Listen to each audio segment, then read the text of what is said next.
So back in 1791, Ben Franklin, or at least his publishing house because he had died a year prior, published his autobiography. And in that autobiography, Franklin actually laid out his daily schedule.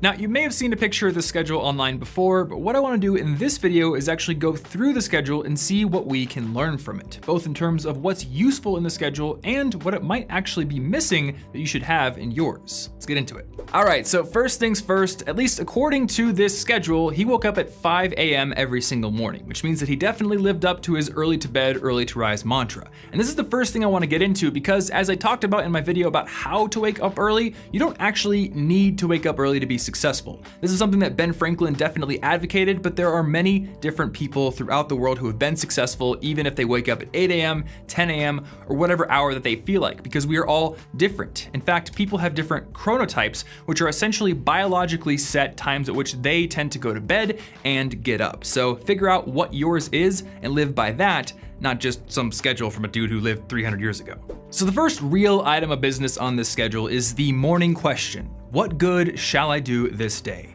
And this is setting an intention. And I think it's a great habit to adopt in your own life because setting an intention allows you to give yourself direction for the day. And when those urgent tasks or distractions come up later in the day, you're gonna be able to keep your eye on the prize and avoid them. After he'd set that intention, the next items were to rise, wash, and address powerful goodness, which was his personal word for God. And after that, he would contrive the day's business and take the resolution of the day, which is a big fancy schmancy way of saying make a daily plan. So this is another great habit to start doing. Setting the intention gives you some direction for the day in a general sense, but sitting down and making a daily plan allows you to make it more concrete. You can break that big task, that big important work, down into subtasks that are a lot easier to understand and put into action, and then you can order them so you know exactly how you're going to tackle the day.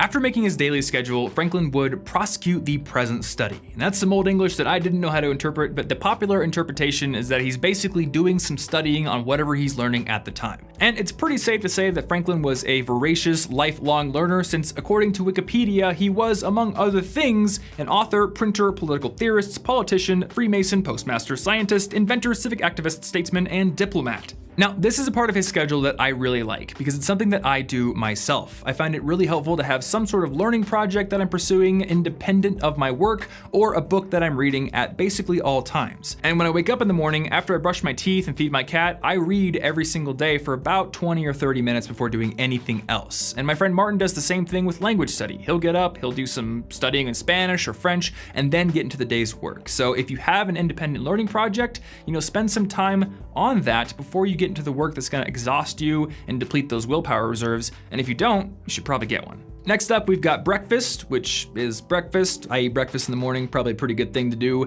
And then we move into the main work block of the day. And Franklin split this up into 3 different tasks. First up, there's a 4-hour block of work, followed by a 2-hour block for eating and reading and going over accounts, and then a final 4-hour block of work. And I have a few comments here. So the first thing I want to note here is that because he mentioned in this noon segment that he does some light reading or goes over accounts, I interpret that as doing shallow work during his noon hour. And if he's doing shallow work during the noon hour, then it stands to reason that he's at least trying to do his deep, highly concentrated work during those 2 blocks of time. So it's a good idea to try to schedule differences between your intense work that's really important and the work that doesn't require quite as much brain power or quite as much attention. Secondly, at least on his schedule, Franklin did not make time for breaks during his main work hours. And this is something that you definitely want to do. I made a whole video on why breaks are important, so I'm sure that he probably did it in real life. I mean, I can't go back in a time machine to verify, but working for 5 hours at a time without a break is pretty tough,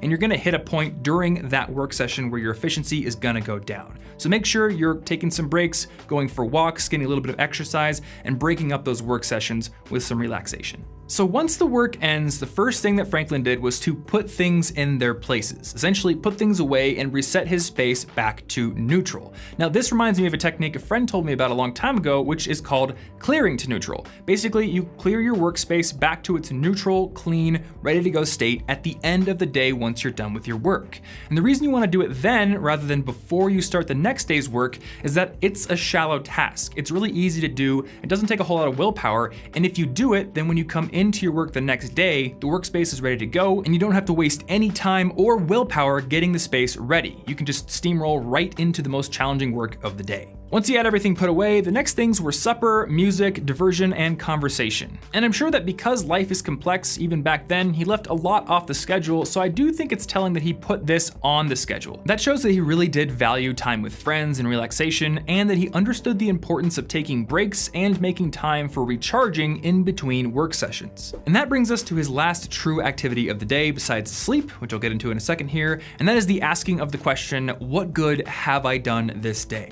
And asking that question, reflecting on the day's events and what you've done, is just as important as setting the intention in the morning. If you get yourself into the habit of reflecting on what you've done during the day, then you can start to pinpoint what went right and what went wrong. And when you know what went wrong, you can start to target why it went wrong and then make changes which will help you improve the next day.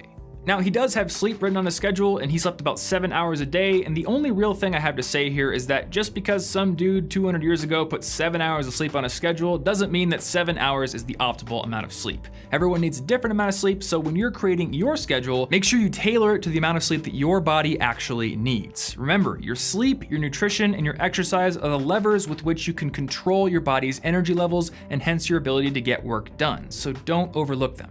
All right, so to recap here, I want to pull a few of the best lessons out of his schedule that I found and share them here, and I also want to mention a few of the things that were missing that you should think about when you're creating your own schedule. First, I really like how he tried to start every single day with purpose. He set an intention for the day, and he created a daily plan to make sure that he carried it out. I also like how he made specific time for shallow work. He had those 2 work blocks, but then he would look over his accounts and do easier stuff over the lunch hour. And I also like how he made it a point to schedule time for clearing his space to neutral, getting everything cleaned up so that it was ready for the next day's work. Now, a few things I thought the schedule was missing include exercise, taking small breaks during those work sessions, and through no fault of his own since he lived 200 years ago, a lot of the things that we have to deal with in modern life, like commuting to work or school, cooking, etc. So when you're making your own schedule, take schedules like this or schedules from other famous people you read online as inspiration, not as an exact recipe. Take what's good, add it in, experiment with it, and figure out what works for you. Also, if you find that you're not perfect at following your schedule, realize that Ben Franklin wasn't perfect at following his either. In his autobiography, right after he wrote out the schedule, Franklin wrote that I was surprised to find myself so fuller of faults than I had imagined,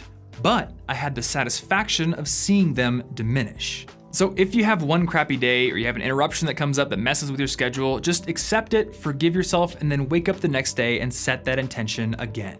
And as time goes on, because you've deliberately built a schedule for yourself, you're gonna start building routines and habits that will make these things happen less often, and in turn, you'll be more successful. So guys, thanks for watching this video. Hopefully you enjoyed it.